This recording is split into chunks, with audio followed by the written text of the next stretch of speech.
मेरे प्रिय बच्चे, इस संसार में प्रकृति का नियम ऐसा है कि हर कण, हर पुष्प, हर जीवात्मा अपनी क्षमता के अनुसार खिलते हैं, फलते हैं, फूलते हैं और अपने महत्व को दर्शाते हैं। लेकिन ये समाज, ये संसार उन पर अनावश्यक दबाव डालकर उनसे वह सब कार्य करवाने की चेष्टा करता है जिसके लिए वह बने ही नहीं है, जिसके लिए वह निर्मित ही नहीं है। मेरे प्रिय, आज यह संदेश तुम्हारे पास आया है क्योंकि अब ब्रह्मांड तुम्हें तुम्हारी असली क्षमता से परिचित कराना चाहता है। अब ब्रह्मांड तुम्हें तुम्हारे असली रंग से परिचित कराना चाहता है। आज का यह संदेश एक आशीर्वाद है, तुम्हारे लिए प्रगति का सूत्रधार बनकर तुम्हारे पास आया है। तो इसे हर हाल में पूर्णतः अंत तक सुनो। किसी भी परिस्थिति में इसे बीच में छोड़कर जाने की, अनदेखा करने की भूल बिल्कुल नहीं करो। मेरे प्रिय, मनुष्य की एक सीमा है, जीवों की एक सीमा है, ब्रह्मांड में हर एक जीव की एक सीमा निश्चित है। वो अपनी सीमा से इतर कुछ भी नहीं कर सकता, किंतु मनुष्य अपने बुद्धि के बल पर अपनी सीमाओं के पार जाना चाहता है। वह ऐसा कुछ करना चाहता है जिससे उसका नाम हो, उसकी ख्याति हो, उसका वर्चस्व हो। और यह वर्चस्व वो अन्य जीव जंतुओं में स्थापित नहीं करना चाहता। अपना वर्चस्व वह अन्य मनुष्य के समक्ष ही स्थापित करना चाहता है। कोई मनुष्य यह नहीं चाहता कि कोई जानवर उसे सम्मान दे, कोई पक्षी उसे सम्मान दे। वो या तो इनसे अपना कार्य निकलवाना चाहता है या इनके प्रति अपना प्रेम दर्शाता है, किंतु मनुष्य जो उसके अपने ही समकक्ष है, जो उसके अपने ही क्षमताओं के साथ बना हुआ है, वह उसे अनदेखा करता है, वह उसे नीचा दिखाना चाहता है। और यही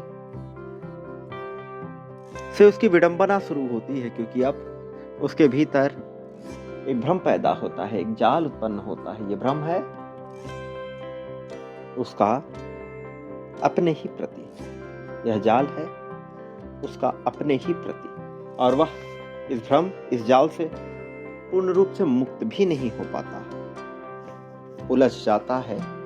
वह विभिन्न चुनौतियों में उलझ जाता है और विभिन्न प्रक्रियाओं में, और यही उलझन उसे कमजोर करती है, उसे झकझोरती है, उसके अंदरूनी मन को बार बार चुनौती देती है। और वह बार बार ये तय करने में भूल करता है, चूक करता है कि उसका असली महत्व क्या है, उसका असली मकसद क्या है। जिस दिन मनुष्य यह जान जाए कि उसे यहाँ किसी अन्य से कोई मतलब नहीं है, किसी अन्य से कोई तुलना नहीं है, वो अपने संपूर्ण गति को प्राप्त करेगा। क्योंकि तब उसे परवाह नहीं होगी अन्य लोगों की, तब उसे परवाह नहीं होगी इस बात की कि अन्य लोग क्या सोचते हैं, उसकी क्रियाओं पर, उसकी प्रतिक्रियाओं पर।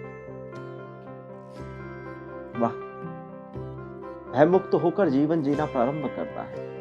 तुम्हारे लिए सबसे आवश्यक यही है कि तुम इस पल में भयमुक्त होकर जीवन जीना प्रारंभ करो। फिर देखो कहानी कैसे नया मोड़ देती है, फिर देखो कैसे वर्चस्व तुम्हारा बनता है।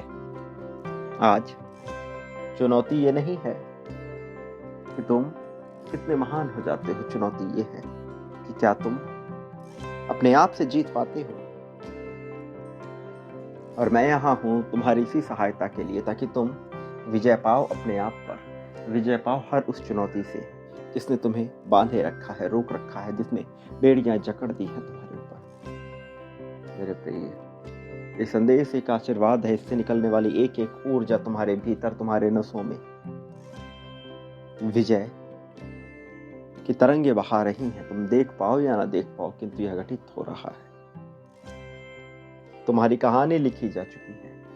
इस कहानी का असली सूत्रधार मैं ही हूं, किंतु इसके केंद्र बिंदु में तुम हो। और यही महानता के लिए आवश्यक है, यही जीवन में जुनून के लिए आवश्यक है। मेरे प्रिय बच्चे, जान जाओ कि अब तुम्हारे साथ यह बेहतर क्यों होगा। जान जाओ कि अब तुम्हारे लिए यह बेहतर क्यों होगा। याद रखो, इस संसार में विजय पाने के लिए विजयशील होना पड़ता है। विजय पाने के लिए विजय की प्रक्रिया से गुजरना पड़ता है। तुलनात्मकता और योग्यता को साबित करने की मंशा सदैव मनुष्य को पीछे ले जाती है, लेकिन जो अपनी योग्यता को जानकर उसे साबित करने की मंशा से व्यक्त नहीं करता, बल्कि स्वतः एक पुष्प की भांति महकता है, वह जीत जाता है। जैसे गुलाब का कार्य है महकना, वैसे तुम्हारा कार्य है खिलना। खिलना अपने कार्य के साथ, खिलना अपनी जीवन शैली के साथ, यही वास्तविकता है। तब तुम तुलनात्मकता को एक किनारे रख देते हो और वह तुम्हारे लिए महत्वपूर्ण नहीं रह जाता। फिर यहीं से तुम्हारी जीत की कहानी प्रारंभ होती है। तो अपनी जीत के लिए अपनी तैयारी की पुष्टि करो। संख्या 777 लिखकर अपनी जीत की पुष्टि करो और आगे बढ़ो। मेरे प्रिय, तुम्हारे विजेता बनने का सफर शुरू हो चुका है। बहुत जल्द यह सामने आएगा, परिलक्षित होगा एक ऐसे परिस्थिति के रूप में जो तुमने कभी न सोचा था। कल्पनाओं से श्रेष्ठ परिस्थितियां, विजय की परिस्थितियां। तो बिना देरी किए हुए अभी इसी पल में संख्या 9999 लिखो और यह लिखो कि तुम पुष्प की भांति महकोगे। फिर देखो चमत्कार कैसे घटित होता है। चमत्कार होने वाला है मेरे प्रिय। चमत्कार से तुम्हें वंचित किया ही नहीं जा सकता। याद रखो, पाने के लिए बांटना पड़ता ही है। ये संसार का नियम है, ये तुम चुन नहीं सकते। ये प्रकृति का नियम है, इसे चुना नहीं जा सकता, ये अपने आप होता है। मेरे प्रिय बच्चे, संख्या 51,000 लिखकर बांटना प्रारंभ करो, क्योंकि तुम इस संसार में जो कुछ भी बांटते हो बदले में अपने लिए प्राप्त करते हो। प्रेम, धन, संपत्ति, समृद्धि, खुशहाली, सुख, दुख, शोक, दोष, ईर्ष्या, द्वेष, शरण, नफरत, सब कुछ।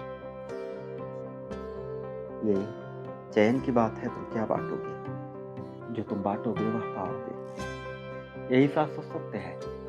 अब तुम तय कर लो तुम क्या चुनते हो। पर याद रखना, तुम जो भी चुनोगे मैं तुम्हें अकेला नहीं होने दूंगा। मेरी शक्तियां सदैव तुम्हारे समर्थन में रहेंगी।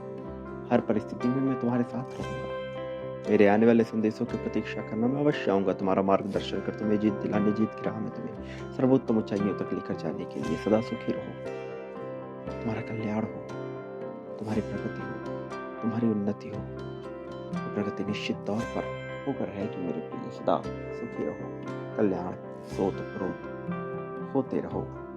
यही तुम्हारा जीवन है।